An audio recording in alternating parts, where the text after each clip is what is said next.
안녕하세요. 제 채널은 50대, 60대 5남매가 미국 주식 TQQQ 투자 이야기를 기록으로 남기기 위한 채널입니다. 오늘은 댓글로 주신 몇 가지 질문들에 대한 저의 작은 소견과 투자자 본인이 결정해서 투자한 차이나 전기차에 대해 종목을 추천했던 분에 대한 원색적인 비난의 댓글들을 보면서 우리 주식 투자 자세에 대해 안타까운 마음에 오늘의 영상을 준비했습니다.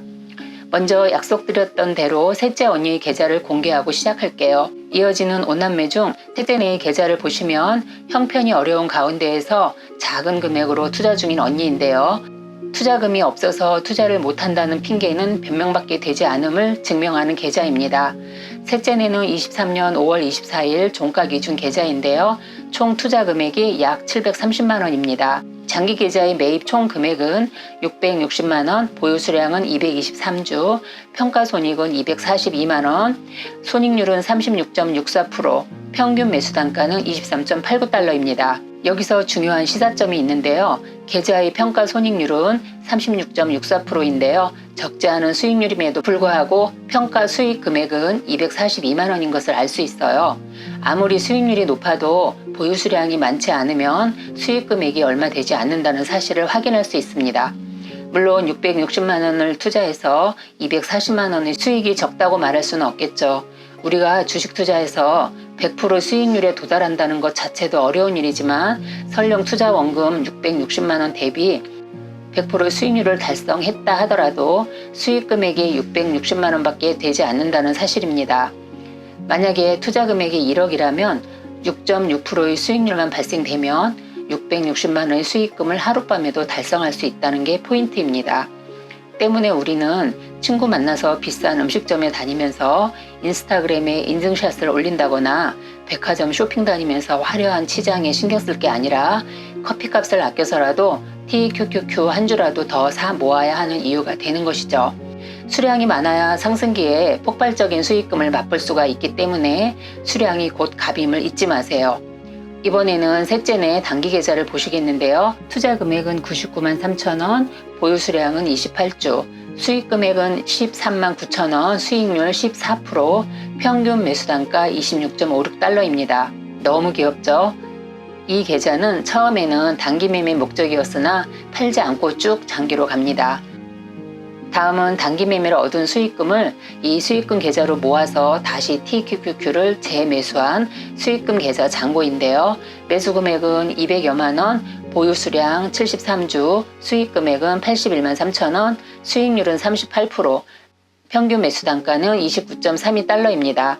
셋째 언니네는 저희 권유로 언니의 남편인 형부가 관리하고 있던 국내 주식 계좌의 손실액 마이너스 50만 원을 손절 처리하고 TQQQ 투자로 옮긴 사례입니다.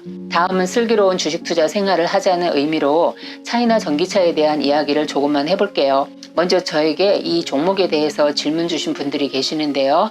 저희 능력 밖의 일이므로 답변을 드리지 못한다는 점 먼저 말씀드리면서 시작하겠습니다. 차이나 전기차는 중국의 2차 전지 기업들만 모아놓은 ETF인데요. 한참 인기 있을 때 곧 3만 원 찍을 기세였어요. 저 또한 당시에 폭풍 검색질로 공부했었으면서도 차이나 전기차에 투자하지 않았던 이유는 이 ETF가 중국의 기업들이기 때문인데요. 굳이 내가 믿지 못하는 나라의 기업에 의심하면서까지 투자할 이유가 없었기 때문이죠. 설령 내가 매수하지 않았는데 폭등한다 하더라도 어차피 그건 내 몫이 아니기 때문에 뭐 상관없어 라고 생각하니까 전혀 마음이 흔들리지 않았었어요.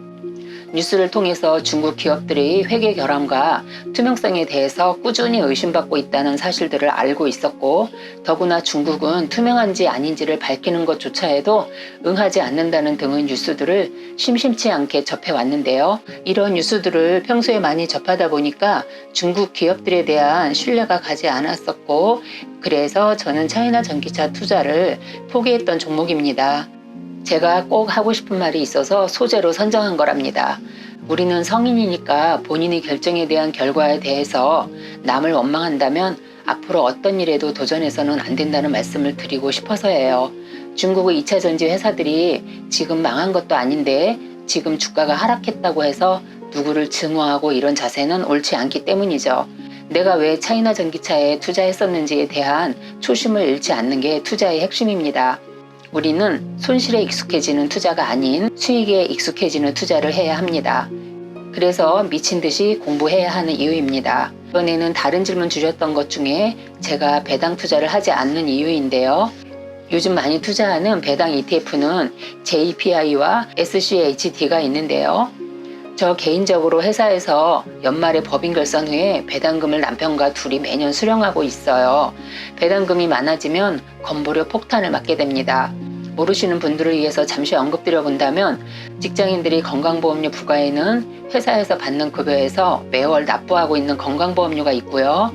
급여 외의 별도의 소득이 있다면 추가로 건보료를 부과하고 있어요. 직장 가입자의 경우 급여 외의 소득이 현재 연 3,400만 원을 초과하게 되면 소득 월액에 대한 건보료가 부과되는데요. 이마저도 23년 11월부터는 연 2천만 원으로 더 강화됩니다. 그럼 어떤 소득이 건보료 추가 보험료 부과의 대상이 되는지 알면 되겠죠. 바로 연금, 이자, 사업, 근로, 배당소득, 기타 소득 등이 포함됩니다. 여기에 부동산 양도소득과 주식으로 벌어들인 양도소득액은 추가 건보료 산정에 포함되지 않으니 걱정 마시고 수익 많이 올리시면 됩니다. 저는 10년 전쯤에 배당에 대해 아무런 지식도 없이 저희 법인 회사에서 배당금을 좀 많이 수령한 적이 있었는데요. 급여에서 매월 지출되는 건보료 말고도 남편과 제 앞으로 각각 매월 60만 원씩, 즉 둘이 합산해서 건보료를 한 달에 120만 원씩 1년 동안 납부한 적이 있어요. 저희 무관심과 무지함의 결과로 받아들이기가 정말 힘들 정도였죠. 저는 은퇴 후에 배당 대신 TQQQ를 많이 모아놓고 필요하면 조금씩 매도해서 생활비로 사용해도 된다고 생각합니다. 제 경우는 은퇴 후 용돈 벌기 일환으로 지난 약 7개월간 소액을 활용해서 TQQQ 단기 매매로 용돈 벌기를 테스트해 본 결과 소액의 단기 매매를 진행하면서 지루하지 않게 주식 투자하면서 용돈을 벌어 쓸 수 있다는 자신감을 얻었고요. 따라서 저는 배당주에 투자하고 있지 않습니다. 앞으로도 배당주에는 투자하지 않을 예정입니다.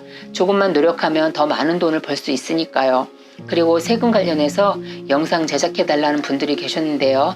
세금은 저와 관련된 세금에 대해서만 약간의 지식을 가지고 있을 뿐입니다. 제 경우에는 세금에 관련된 부분을 결정할 때는 세무 전문가의 도움을 필히 받고 있어요. 가장 최근의 사례를 예로 들어볼게요. 4년 전에는 아들에게, 2년 전에는 딸에게 세테크 차원에서 사전에 주택을 증여한 적이 있는데요. 인터넷 검색 등을 통해서 약간의 사전 지식은 있으나 세금 부분만큼은 당연히 전문 세무사님에게 건당 컨설팅 비용을 100만 원씩 지불하고 제안서를 받아본 후에 절세 효과를 비교 분석하여 합리적인 방법을 모색해서 증여를 진행했었어요.